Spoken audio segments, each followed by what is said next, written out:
ದೇವರ ಪರಿಶುದ್ಧವಾದ ನಾಮದಲ್ಲಿ ನಿಮ್ಮೆಲ್ಲರಿಗೂ ವಂದನೆಗಳು. ಸತ್ಯವೇದದಲ್ಲಿ ಯೋಹಾನ ಬರೆದ ಸುವಾರ್ತೆ 19ನೇ ಅಧ್ಯಾಯದ 5, 6 ಮತ್ತು 7ನೇ ವಚನವನ್ನು ಓದುವಾಗ, ಆಗ ಯೇಸು ಮುಳ್ಳಿನ ಕಿರೀಟವನ್ನು ಕೆಂಪು ವಲ್ಲಿಯನ್ನು ಧರಿಸಿದವನಾಗಿ ಹೊರಗೆ ಬಂದನು. ಪಿಲಾತನು ಅವರಿಗೆ, ಇಗೋ ಈ ಮನುಷ್ಯನು ಅಂದನು. ಮಹಾಯಾಜಕರು ಓಲೇಕಾರರು ಆತನನ್ನು ಕಾಣುತ್ತಲೇ, ಶಿಲುಬೆಗೆ ಹಾಕಿಸು, ಶಿಲುಬೆಗೆ ಹಾಕಿಸು ಎಂದು ಕೂಗಿದರು. ಪಿಲಾತನು ಅವರಿಗೆ, ಬೇಕಾದರೆ ನೀವೇ ಅವನನ್ನು ಶಿಲುಬೆಗೆ ಹಾಕಿಸಿರಿ, ನನಗೆ ಅವನಲ್ಲಿ ಯಾವ ಅಪರಾಧವೂ ಕಾಣಿಸಲಿಲ್ಲವೆಂದು ಹೇಳಿದನು.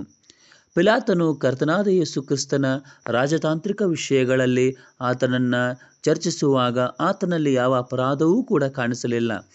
ಆದಾಗ್ಯೂ ಕೂಡ ಯಹೂದ್ಯರ ಒಂದು ಕೋಪವು ಎಷ್ಟು ಗಂಭೀರವಾಗಿತ್ತೆಂದರೆ, ಆತನನ್ನು ಕಂಡು ಕೂಡಲೇ ಶಿಲುಬೆಗೆ ಹಾಕಿಸು ಎಂಬುದಾಗಿ ಕೂಗಿದರು.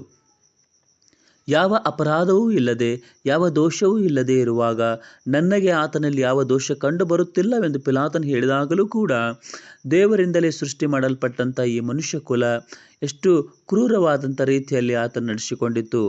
ಯಾಕೆಂದರೆ ಆತನನ್ನು ಶಿಲುಬೆಗೆ ಹಾಕಿಸು, ಶಿಲುಬೆಗೆ ಹಾಕಿಸು ಎಂದು ಎಲ್ಲರೂ ಕೂಗುತ್ತಾ ಇದ್ದರು. ಇದನ್ನು ತೋರಿಸುವಂಥದ್ದು ಅರ್ಥವೇನೆಂದರೆ, ಮನುಷ್ಯಕುಮಾರನು ಆಲೋಚನೆ ಎಷ್ಟು ಕೆಟ್ಟದಾಗಿದೆ. ಆತನನ್ನು ಸೃಷ್ಟಿ ಮಾಡಿದ ಸೃಷ್ಟಿಕರ್ತನನ್ನೇ ಶಿಲುಬೆಗೆ ಹಾಕಿಸು ಎಂದು ಕೂಗುವಂಥದ್ದು. ಆದಾಗ್ಯೂ ಇದೆಲ್ಲವನ್ನು ಕೂಡ ಕರ್ತನಾದ ಯೇಸು ಕ್ರಿಸ್ತನು ಸಹಿಸಿಕೊಂಡನು. ಆತನ ಕಾರಣ ಆತನ ಮರಣದ ಮೂಲಕವಾಗಿ ನಮಗೆ ರಕ್ಷಣೆ, ಪಾಪದ ಕ್ಷಮಾಪಣೆ, ನಿತ್ಯ ಜೀವದ ಭಾಗ್ಯ, ದೇವರ ಮಕ್ಕಳಾಗುವಂಥ ಸೌಭಾಗ್ಯವನ್ನು ದಯಪಾಲಿಸೋದಕ್ಕೋಸ್ಕರ. ಹಾಗಾಗಿ ಆತನ ಶಿಲುಬೆಗೆ ಹಾಕಲ್ಪಡುವ ಮೂಲಕವಾಗಿ ನಿತ್ಯ ಜೀವದ ಮಾರ್ಗವನ್ನು ಸಿದ್ಧಪಡಿಸಿದ್ದಾನೆ. ಆತನ ಮೇಲೆ ನಂಬಿಕೆ ಇಡುವುದರಿಂದ ನಿಮಗೆ ಆ ಸೌಭಾಗ್ಯ ದಯಪಾಲಿಸುವಂಥದ್ದಾಗಿದೆ. ದೇವರ ಮೇಲೆ ನಂಬಿಕೆ ಇಟ್ಟು ರಕ್ಷಣೆ ಹೊಂದುವಂಥವರಾಗಿರಿ.